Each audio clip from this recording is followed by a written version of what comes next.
Good morning. Whenever I go to a new place, one of the first things that I always visit is a cemetery. Call me a weirdo, but I think cemeteries tell a lot about culture, how people see death, how they say goodbye to their loved ones. And in today's video, I'll take you to two cemeteries of New York City. When I first came here 4.5 years ago, I accidentally ended up in a cemetery, and it was so beautiful and nothing like I've seen before. I made it my mission to see every single cemetery in the city, and I did. On weekends, I would pack up and go to another cemetery. I've seen them all, like even tiny little ones. And I'll take you to two ones today. One is for everybody. I mean, you don't have to have any specific nationality or religion to be buried there. And the other one is Jewish. And you'll see the difference. The first one is my favorite. It's very beautiful. It also functions as a park because people usually jog there, have picnic and blah blah. And yeah, I mean, let's go. Before I go, I'm gonna pick up a quick snack. A green apple, a red apple, hazelnut, cashews, prunes, and a banana on the side.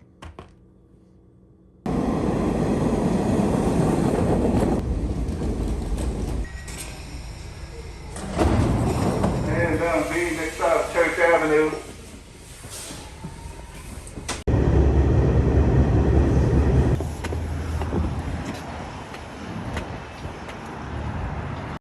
Alright, here we are at Greenwood Cemetery that was established in 1838.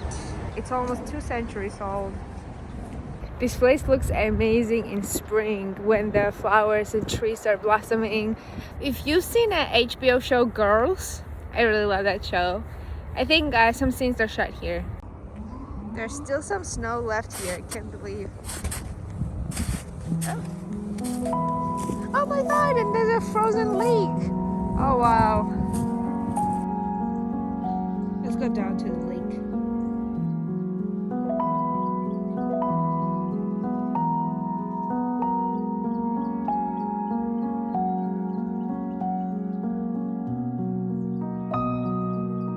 Aren't you guys cold? Savages.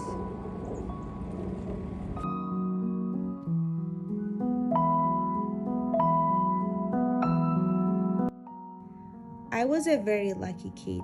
Nobody that I deeply cared about passed away when I was a little girl, and I didn't have to deal with the death of loved ones at an early age. But I remember when I first came across the concept of death. Our neighbor was the first person who went and never came back. I only remember 2 things about him.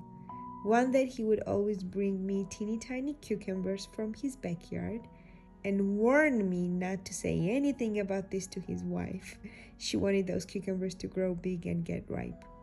And the second occasion that forever stuck with me was when I visited them. Some people in their family were playing chess, and I loved the knight. Seemed like a little horse toy I could play with. I put it in my pocket and went home happy, thinking I had a new plaything. When my mom realized what I did, she was like, kiddo, this is not how it works here. So she made me go back to their place and apologize to him. While my mom was explaining the situation, he kept the kindest and sweetest smiley face. He even asked me if I wanted to keep the knight. I was 5 when we left that village, so I must have been 4 when that happened, and this neighbor, whose name I don't remember anymore, could be the only vivid memory from that age.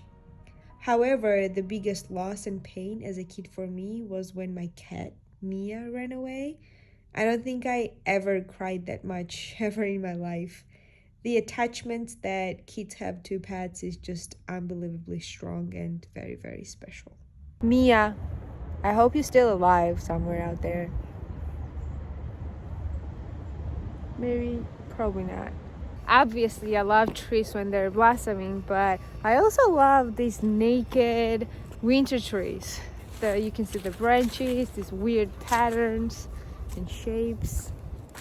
I guess every season has its beauty, but I'm freezing. Can you notice that I speak differently because my lips and mouth is just kind of partially frozen. My face too. We'll go home soon. I'm pretty sure New York real estate people hate this place because they miss the opportunity to put extra 100 skyscrapers in the city.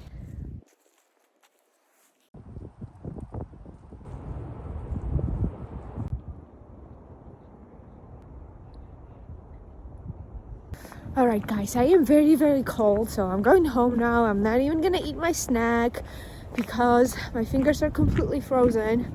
I'll show you the next cemetery soon. It's gonna be the same video, so in like 2 seconds. 1, 2. And here I am. Well, at the train station first, but going down there. Let's go.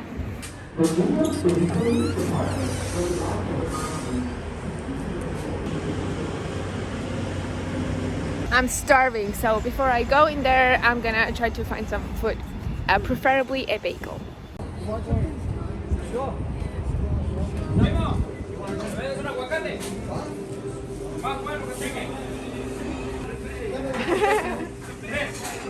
Can I have a whole wheat bagel with avocado, tomato, cucumber, olives, and some salt and pepper?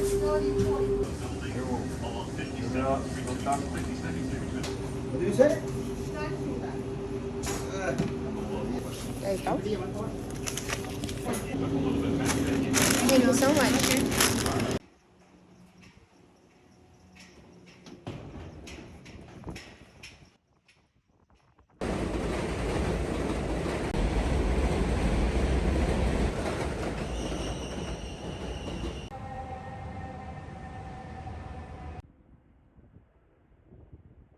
So this is a Jewish cemetery. And the first thing that I already noticed is that these gravestones have pictures of the people. And I've never seen anything like this except for my country, Georgia. And I never liked this tradition. And the cemeteries like this are less mysterious and more creepy. This person died in 1918, 103 years ago.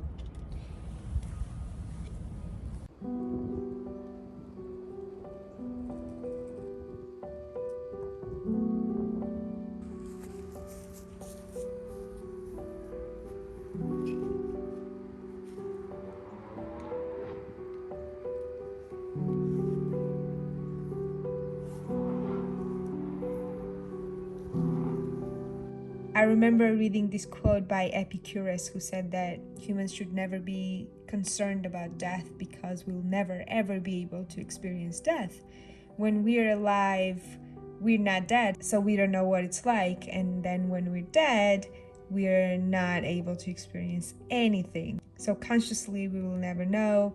Basically, what he's saying is that life and death never ever coexist in one moment. And you will never be able to know what it means to be dead. So why should you be afraid of something that you will never experience?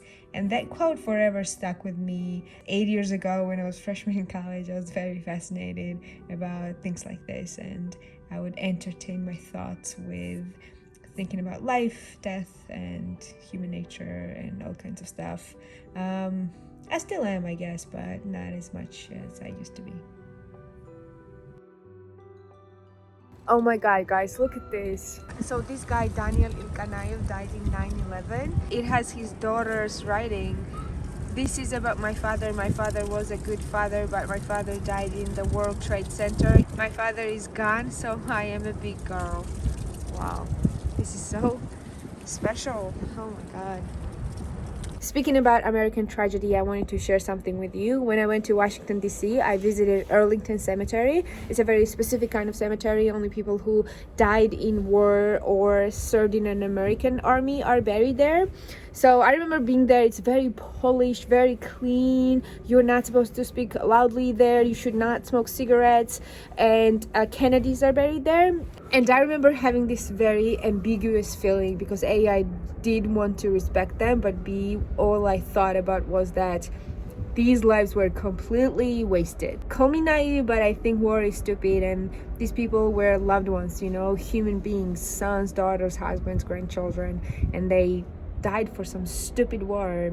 started by stupid people. I felt so bad for these people, you know, like, it doesn't matter if you're respected or not when you're dead. You don't want to die, right? Yeah. That was the saddest cemetery I ever visited, honestly, seriously. There's not much more to see here, so I'm heading home. I'm going this way. I want to say a huge thank you for watching this super weird video. If I have any cemetery nerd subscribers, please let me know. And please take care, stay safe. I'll see you next week. Love you all. Mwah!